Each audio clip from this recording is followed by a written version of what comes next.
समय की करीमत प्रेरक कहानी लगभग 800 शब्द। एक बार की बात है, पहाड़ों से घिरे एक छोटे से कस्बे में आरव नाम का एक लड़का रहता था।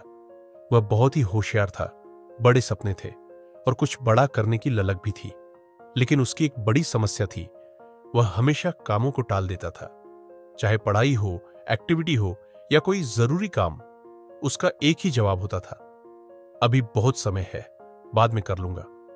आरव के माता पिता अक्सर उसे समझाते, बेटा, समय किसी के लिए रुकता नहीं है। आज का काम अगर तुम कल पर छोड़ते रहोगे तो कल कभी नहीं आएगा।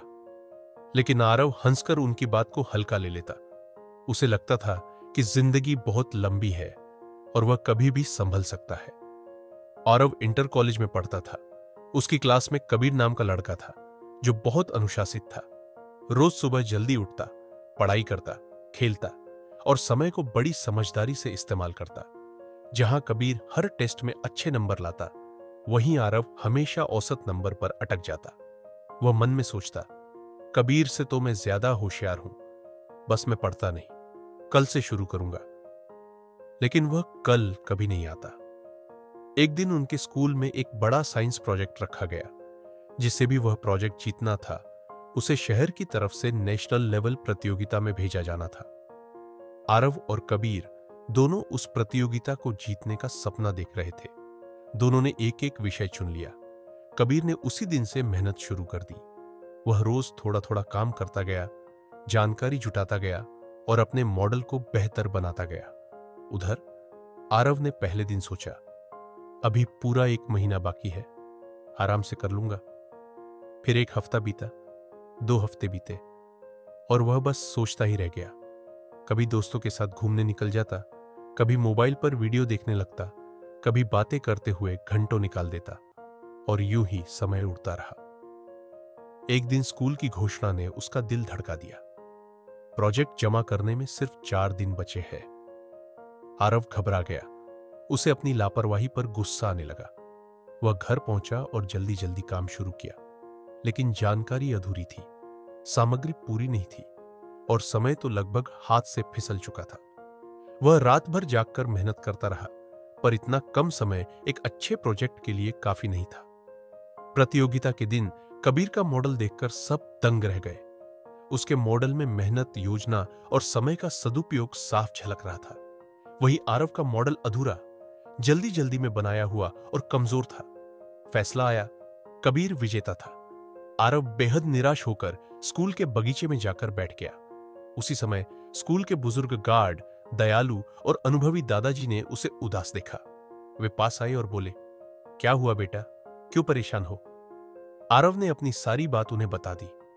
दादाजी मुस्कुराए और बोले, बेटा, मैं तुझे एक कहानी सुनाता हूं, शायद उससे तेरी परेशानी का हल मिल जाए। आरव ध्यान से सुनने लगा। दादाजी ने कहा, कई साल पहले इसी कस्बे में एक किसान रहता था। उसके पास 2 खेत थे, एक उपजाऊ और दूसरा साधारण। किसान रोज सुबह उठकर दोनों खेतों में मेहनत करता, लेकिन उसका बेटा सोचता, पिताजी बेवजह मेहनत करते हैं, बारिश होगी, बीज अपने आप उग जाएंगे, अभी तो मैं आराम कर लेता हूं। वह देर से उठता, लापरवाही करता और खेतों में जाने से बचता। 1 साल बारिश कम हुई। किसान का खेत फिर भी फसल देने लगा, क्योंकि उसने समय पर तैयारी की थी, पानी बचाया था, मिट्टी को संजोया था और हर दिन थोड़ा थोड़ा काम किया था। लेकिन लड़के का खेत पूरी तरह सूख गया। उसने कुछ भी नहीं कमाया।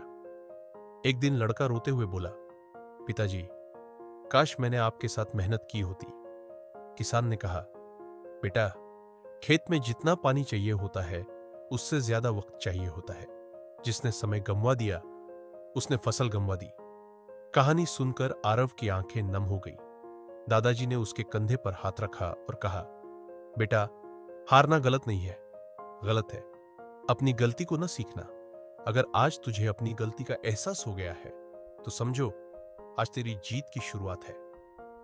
आरव दादाजी के शब्दों से जागृत हो गया। उसने उसी दिन से फैसला किया कि अब वह समय को बेकार नहीं जाने देगा। उसने एक टाइम टेबल बनाया, मोबाइल का इस्तेमाल कम कर दिया, सुबह जल्दी उठने लगा और हर काम का समय तय कर लिया।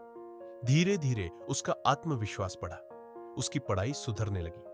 आने वाले महीनों में उसने कई छोटे छोटे प्रतियोगिताएं जीती और एक दिन वही आरव जिसे एक समय अपने समय की कद्र नहीं थी ने नेशनल साइंस कंपटीशन में अपने स्कूल का नाम रोशन किया। उसके माता पिता की आंखों में गर्व के आंसू थे और आरव के दिल में सिर्फ एक बात, सही समय पर किया गया काम ही सफलता दिलाता है।